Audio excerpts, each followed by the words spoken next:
Hello everyone, स्वागत है आपका झारखंड जीके के इस सीरीज़ में। ये वीडियो नंबर 8 है। अगर आपने इससे पहले वाला वीडियो नहीं देखा है तो इस वीडियो के डिस्क्रिप्शन में उन सभी वीडियोज़ का लिंक दे दिया गया है, आप वहां से जा कर के देख सकते हैं। और बताते हैं आप लोगों को, इस सीरीज़ में टोटल 1000+ महत्वपूर्ण प्रश्न करवाया जाएगा, जो कि जेएसएससी, सीजीएल या फिर झारखंड के सभी एग्ज़ाम के लिए बहुत ही इंपॉर्टेंट होने वाला है। तो वीडियो में अंत तक बने रहना, सभी क्वेश्चन को ध्यान से देखना, क्योंकि जो भी प्रश्न यहाँ पे आप लोगों को करवाने वाले हैं उन सभी प्रश्नों से रिलेटेड बहुत ही इंपॉर्टेंट पॉइंट्स भी बताएंगे, ताकि झारखंड जीके से रिलेटेड कोई भी सवाल आपके सामने आए तो छूटने वाला नहीं है। और दोस्तों, अगर आप जनरल कंपटीशन की तैयारी कर रहे हैं तो आप हमारे चैनल से जुड़ सकते हैं। चैनल को सब्सक्राइब करके बेल आइकन को भी ऑल कर लीजिएगा, ताकि जब भी वीडियो अपलोड हो नोटिफिकेशन सबसे पहले आपको मिल सके। चलिए आज की क्लास शुरू करते हैं। और आज की क्लास का पहला क्वेश्चन देखिए क्या कहता है।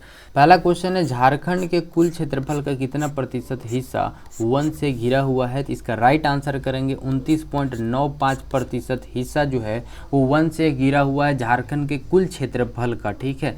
और झारखंड का सबसे बड़ा वन क्षेत्र की अगर हम बात करें तो पलामू अभयारण्य है, जो कि पलामू टाइगर रिजर्व, बेतला राष्ट्रीय उद्यान और पलामू वन्यजीव अभयारण्य का हिस्सा है। ये ध्यान में रखिएगा। पलामू वन्यजीव अभयारण्य शुरू में जो है वो 979.97 वर्ग किलोमीटर क्षेत्र में बनाया गया था, और अब जो है इस अभयारण्य जो है वो कितना है तो 226.23 वर्ग किलोमीटर क्षेत्र में बेतला राष्ट्रीय उद्यान के रूप में अधिसूचित किया गया है। अगर हम बात करें प्रतिशत की दृष्टि से सर्वाधिक वन क्षेत्र वाला जिला, तो ध्यान में रखिएगा लातेहार है, जो कि 56% है। ध्यान में रखिएगा कितना है, झारखंड के टोटल 56% है। और सबसे कम वन क्षेत्र वाला जिला आपका जामताड़ा है, जो कि 5.56% है। ये भी पॉइंट आप ध्यान में रखिएगा। अगर हम बात करें यहाँ पे क्षेत्रफल के दृष्टि से सर्वाधिक वन क्षेत्र वाला जिला, तो लातेहार है, जो कुल कितना क्षेत्र में फैला हुआ है तो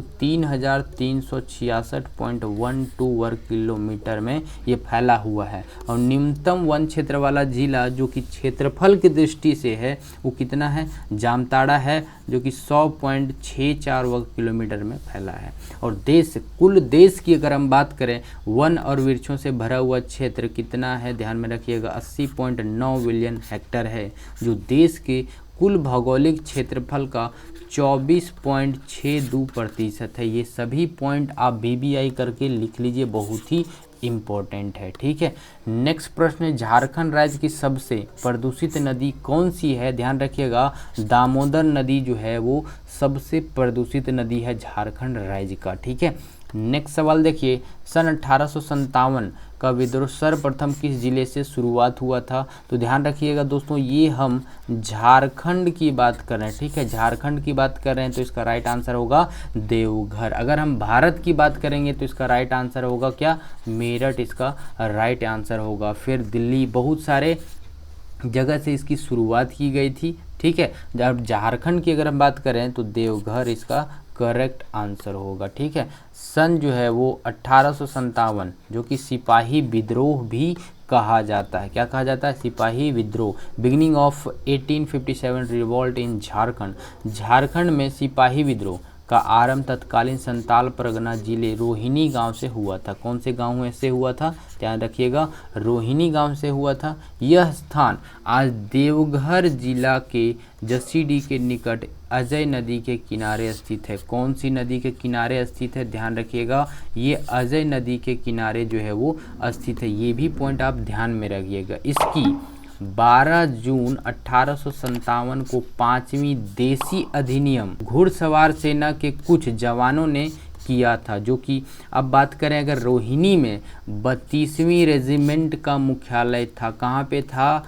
रोहिणी में। रोहिणी में क्या था दोस्तों? तो 32वें रेजिमेंट का मुख्यालय था। और इस रेजिमेंट का कमांडिंग ऑफिसर कौन था? तो ध्यान रखिएगा, मैकडोनाल्ड्स थे। कौन थे? मैकडोनाल्ड। ठीक है, ये भी पॉइंट आप ध्यान में रखिएगा। नेक्स्ट प्रश्न देखिए, झारखंड राज्य में झूमर गीत किस अवसर पर गाया जाता है? इसका राइट आंसर करेंगे, पर्व त्योहार के अवसर पर जो है वो झूमर गीत गाया जाता है। नेक्स्ट क्वेश्चन देखिए, झारखंड राज्य में निजी वनों को कब नियंत्रण में लाया गया था? पॉइंट ध्यान में रखिएगा, बहुत ही इंपॉर्टेंट सवाल आपके एग्जाम के दृष्टिकोण से। तो ये इसका करेक्ट आंसर होगा 1952 में जो है वो झारखंड राज्य को निजीकरण किया गया था, जो कि नियंत्रण में उसे लाया गया था। ठीक है, कब लाया गया था? 1952 में इसको नियंत्रण में लाया गया था। और वन अधिकार आंदोलन रांची और पश्चिम सिंहभूम जिले के मुंडा और हो बसे हुए क्षेत्रों में विशेष रूप से मजबूत रहा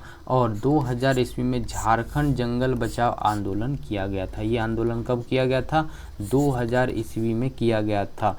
पॉइंट ध्यान में रखिएगा। और यहाँ पे 3 प्रकार के वन पाए जाते हैं, उष्णकटिबंधीय नम पर्णपाती, दूसरा उष्णकटिबंधीय शुष्क पर्णपाती, तीसरा जो है उष्णकटिबंधीय चौड़े पर्णपाती पहाड़ी वन जो है। ठीक है, और यहाँ पे एक प्रमुख वन वृक्ष प्रजातियां हैं जिसे हम लोग साल कहते हैं। ठीक है, जिसे हम लोग साल कहते हैं, या फिर इसे सोरिया रोबस्टा कहा जाता है। क्या कहा जाता है? सोरिया रोबस्टा। और झारखंड जिले में टोटल कुल 11 अभयारण्य हैं और एक राष्ट्रीय उद्यान है, एक टाइगर रिजर्व है, एक हाथी रिजर्व और 3 चिड़ियाघर और कुछ हिरन पार्क हैं। और झारखंड का सबसे बड़ा वन अगर हम बात करें तो सारंडा जंगल है। कौन है? तो सारंडा जंगल, जो कि भारत के झारखंड राज्य के पश्चिम सिंहभूम जिले में, कौन से जिले में है? तो पश्चिम सिंहभूम जिले, जो कि पहाड़ियों पर फैला हुआ है एक घना वन। सारंडा जंगल की अगर हम बात करें कुल क्षेत्रफल तो 820 वर्ग किलोमीटर में ये फैला हुआ है। ठीक है,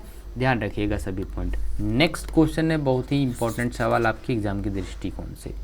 झारखंड में दूसरी सबसे बड़ी जनजाति कौन सी है? झारखंड में दूसरी सबसे बड़ी जनजाति आपका उरांव है। बहुत ही इम्पोर्टेंट सवाल, ये आपका जेपीएससी में ये सवाल पूछा गया था। ठीक है, पिछले जेपीएससी जो हुआ था उसमें ये सवाल पूछा गया था। बहुत ही इम्पोर्टेंट सवाल है, ध्यान रखिएगा।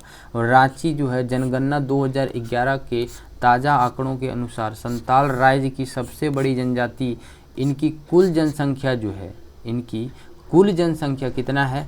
ध्यान रखिएगा 27.54 लाख है। सबसे बड़ी जनजाति ध्यान रखिएगा संताल है। ठीक है, 2011 जनगणना के अनुसार। और इसके बाद उरांव आता है जो कि लगभग 17.16 लाख है। उसके बाद मुंडा करीबन 12.29 लाख है। ठीक है, तो ये भी पॉइंट आप ध्यान में रखिएगा। नेक्स्ट क्वेश्चन है झारखंड में पुलिस मैनुअल किस वर्ष लागू हुआ था? इसका राइट आंसर करेंगे 1861 में। पुलिस मैनुअल जो लागू हुआ था वो 1861 में। कहाँ पे लागू हुआ था? झारखंड की हम बात करें। ठीक है, झारखंड की बात करें। नेक्स्ट प्रश्न देखिए, झारखंड में पहली जनगणना किस वर्ष हुई थी? झारखंड में पहली जनगणना जो हुआ था वो 1872 ईस्वी में हुआ था। ठीक है, नोट करके लिख लीजिएगा। झारखंड के साथ भारत में पहली जनगणना जो है वो 1872 ईस्वी में हुआ था। भारत में पहली पूर्ण अखिल भारतीय जनगणना, जो कि भारत की पहली आधिकारिक जनगणना 1881 में आयोजित किया गया था, जो कि ये पूर्ण हुआ था। कब? तो पूर्ण इसकी हुआ था 1881 में, ध्यान रखिएगा। 2011 तक भारत की 10 वर्षीय जनगणना 15 बार आयोजित किया जा चुका है और ये हर एक 10 वर्ष के बाद ही जनगणना होती है। ठीक है, ये जनगणना की अगर हम बात करें तो 1951 के बाद सभी जनगणना को 1948 के जनगणना अधिनियम के तहत आयोजित किया जाता है। 1948 के तहत आखिरी जनगणना कब हुआ था? 2011 में, ध्यान रखिएगा। ठीक है, नेक्स्ट प्रश्न देखिए, झारखंड राज्य में साइंस सिटी की स्थापना कहाँ की जा रही है? साइंस सिटी की स्थापना जो है वो रांची जिले में की जा रही है। पॉइंट आप ध्यान में रखिएगा। ठीक है, नेक्स्ट सवाल देखिए, झारखंड का कितना प्रतिशत भाग कृषि कार्य हेतु योग्य है? तो इसका राइट आंसर करेंगे आप लोग 77% इसका करेक्ट आंसर होगा। झारखंड को कितने कृषि प्रदेशों में बांटा गया? दोस्तों ये पॉइंट, ये सवाल आपके बहुत ही इम्पोर्टेंट है। ये सवाल आपका जेपीएससी में भी पूछा गया है और जेएसएससी आपका सीजीएल में भी ये सवाल पूछा गया है, इसलिए हम यहाँ पे करवा दे रहे हैं। राज्य को जो है वो 3 कृषि जलवायु क्षेत्रों में वर्गीकरण किया गया है या वर्गीकृत किया गया, यानी कि बांटा गया है। मध्य और उत्तरी पूर्व पठार जो कि पहला क्षेत्र है, पश्चिम पठार दूसरा क्षेत्र और तीसरा जो है वो दक्षिण पूर्वी पठार है। और दोस्तों राष्ट्रीय आपदा प्रबंधन संस्था संस्थान भारत में प्राकृतिक आपदाओं के प्रबंधन के लिए विकासशील कार्यक्रमों के प्रशिक्षण और क्षमता के लिए किया जाता है, ये भी ध्यान रखिएगा। और झारखंड में सबसे ज़्यादा खेती की जाने वाली फसल जो है वो कौन सी है, तो खरीफ के दौरान चावल है। क्या है, तो चावल राज्य के एक प्रमुख फसल है और लगभग 75 से 80% शुद्ध खेती वाले क्षेत्रों में चावल की खेती की जाती है। दोस्तों ये सवाल आपसे अगर पूछा जाए झारखंड में सबसे ज़्यादा खेती की जाने वाली फसल, तो चावल, ये ध्यान में रखिएगा। क्या है, चावल, या फिर धान भी हो सकता है ऑप्शन में आपका। ठीक है, झारखंड में झूम कृषि को क्या कहा जाता है दोस्तों, ध्यान में रखिएगा, कुरुआ कहा जाता है। ध्यान रखिएगा, झूम कृषि से सवाल आपसे पूछा जा सकता है, यहाँ पे पॉइंट हमने ऐड कर दिया। नेक्स्ट सवाल देखिए, किस जनजाति ने बॉस को ही अपना मूल केंद्र मानकर अर्थव्यवस्था का आधार चुन लिया था? इसका राइट आंसर करेंगे महली। क्या आंसर करेंगे, महली जनजाति। ठीक है, नेक्स्ट क्वेश्चन देखिए, झारखंड के किस जिले में उधवा जल पक्षी अभयारण्य अवस्थित है? उधवा जल पक्षी अभयारण्य जो है अवस्थित है, इसका राइट आंसर करेंगे आप लोग साहेबगंज जिला में। ठीक है, कौन से, झारखंड के साहेबगंज जिला में उधवा जल पक्षी अभयारण्य का अवस्थित किया गया है। नेक्स्ट सवाल है आपका, झारखंड में किसे पहाड़ों की रानी कहा जाता है? इसका राइट आंसर करेंगे आप लोग नेत्रहाट को कहा जाता है। दोस्तों बहुत ही इंपॉर्टेंट सवाल, और नेत्रहाट जो है वो झारखंड राज्य में स्थित एक पहाड़ी पर्यटन स्थल है। यह लातेहार जिला में कहाँ पे है, तो ध्यान रखिएगा, ये लातेहार जिला में स्थित है। ये समुद्र सतह से वो है 3622 फीट की ऊंचाई पर स्थित है। ठीक है, नेक्स्ट सवाल है, भारत का सबसे बड़ा लौह इस्पात कारखाना झारखंड के किस जिले में है? दोस्तों ये क्वेश्चन बहुत ही इंपॉर्टेंट है आपके लिए, ये जेपीएससी में भी ये सवाल पूछा गया था और सीजीएल में भी ये सवाल पूछा गया था। तो इस क्वेश्चन का आंसर आप लोग कमेंट करके बताइए। दोस्तों चैनल पर नए हो तो सब्सक्राइब जरूर कर लेना, और अगर आप करंट अफेयर की तैयारी करना चाहते हैं तो इस चैनल का ऑफिशियल वेबसाइट आपको इस लिंक पर इसके डिस्क्रिप्शन में मिल जाएगा, वहाँ पे आप जा सकते हैं और वहाँ से तैयारी कर सकते हैं। और अगर आप हमारे टेलीग्राम पे नहीं जुड़े हैं अभी तक तो जुड़ जाइए, वहाँ आपको बहुत ही अच्छी चीज़ें सीखने को मिलने वाली है। ठीक है, नेक्स्ट प्रश्न देखिए, बहुत ही इंपॉर्टेंट, झारखंड में सोनोत संथाल समाज की स्थापना किस वर्ष हुई थी? इसका राइट आंसर करेंगे 1970।